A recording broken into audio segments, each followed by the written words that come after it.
আমি এখন আছি খান্দারানি ওয়াটারফলস। এই ওয়াটারফলসটা কাঁকড়াঝোড় থেকে প্রায় 25 থেকে 27 কিলোমিটার দূরে।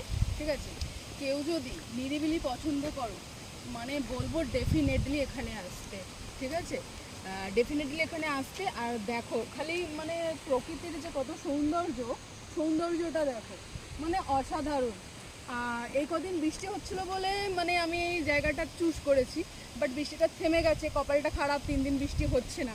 তার সত্ত্বেও যা জল আছে। আর এখানকার লোকের সাথে কথা বলে জানতে পারলাম যে বর্ষাকালে রূপ ভয়ঙ্কর হয়। ঠিক আছে, আর এর পাশে এই যে ড্যাম আছে, ঠিক আছে, এইগুলো পুরো জলে ভরে থাকে, রূপটা ভয়ঙ্কর হয়, এখন বোঝা যাচ্ছে না।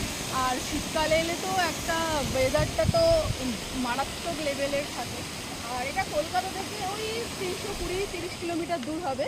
তো কলকাতা থেকে একদিনের জন্য যদি মানে ছুটি কাটাতে চাও, এসে মাইন্ডটাকে ফ্রি করতে চাও, তো এখানে চলে আসতেই পারো।